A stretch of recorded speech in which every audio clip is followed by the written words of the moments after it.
Motion ಪೋಸ್ಟರನ್ನು ನೋಡಿದ್ರಿ, ರಾಮರಸ ಅನ್ನುವಂಥ ಹೆಸರಿದೆ, ಏನು ಹೇಳ್ತೀರಿ?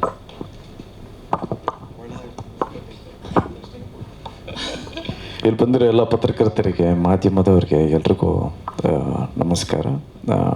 ಎಸ್ಪೆಷಲಿ ಈ ಪ್ರೋಗ್ರಾಮ್ನ ವೀಕ್ಷಿಸ್ತಿರೋ ಎಲ್ಲ ನನ್ನ VIPsಗೆ ಲವ್ ಯು ಅಂತ ಮಾತು ಸ್ಟಾರ್ಟ್ ಮಾಡ್ತೀನಿ.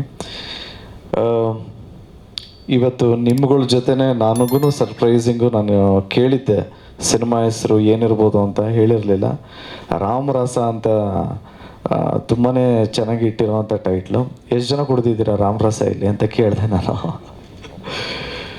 ಸೊ ಆ್ಯಕ್ಚುಲಿ ನಮ್ಮ ದಿವಂಗತ ದ್ವಾರಕೇಶ್ ಸರ್ ಅವರು ನಿನ್ನೆ ಇರಬೇಕಿತ್ತು ಪ್ರೋಗ್ರಾಮು, ಬಟ್ ಮೊನ್ನೆ ಅವ್ರದ್ದು ಇನ್ಸಿಡೆಂಟ್ ಆಗಿರೋದ್ರಿಂದ ಇವತ್ತು ಪೋಸ್ಟ್ಬೋನ್ ಆಯಿತು. ಇಲ್ಲಾಂದರೆ ರಾಮರಸ ರಾಮನವಮಿಗೆ ಬಿಡುಗಡೆ ಮಾಡುವಂಥ ಕಾರ್ಯಕ್ರಮ ಆಯಿತು. ಇದು ಪೋಸ್ಟ್ಬೋನ್ ಆಗಿರೋದ್ರಿಂದ ಇವತ್ತು ಮಾಡಿರೋದು. ಆ್ಯಂಡ್ ಆಲ್ಸೋ ಈ ಪ್ರೋಗ್ರಾಮ್ಗೆ ಬರೋದಕ್ಕೆ ನನಗೆ 3 ರೀಸನ್ಸ್ ಇದೆ. ಒಂದು, ಗುರು ದೇಶಪಾಂಡೆ ಸರು. ಏನಕ್ಕೆ ಅಂದರೆ ಸಾಕಷ್ಟು ಜನ ನ್ಯೂ ಕಮರ್ಸ್ನಾಗಲಿ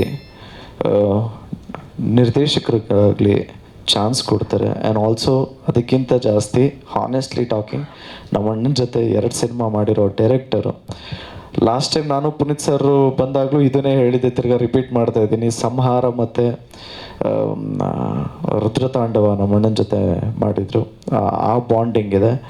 2ನೇ reason, it's being Anil Yadav, ನನ್ನ ಗೆಳೆಯ ಅಂತ ಹೇಳ್ಬೋದು, ಬ್ರದರ್ ಅಂತ ಹೇಳ್ಬೋದು. ಸೊ ಹಳೆ ಪರಿಚಯ, ಅನಿಲ್ ಯಾದವ್ಗೋಸ್ಕರ ಬಂದೆ. ಆ್ಯಂಡ್ 3ನೇ ರೀಸನು,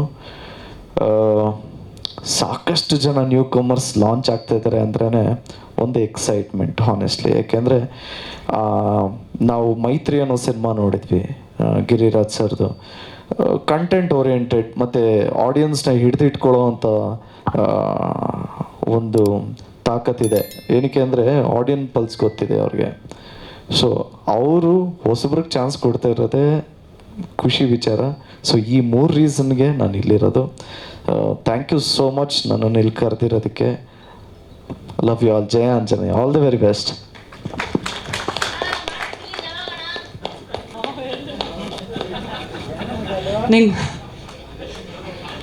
ಅಣ್ಣ, ಮಾಧ್ಯಮದವ್ರ ಕೆಲಸ ನೀನು ಮಾಡ್ತಾ ಇದೆಯಲ್ಲ ಅಣ್ಣ,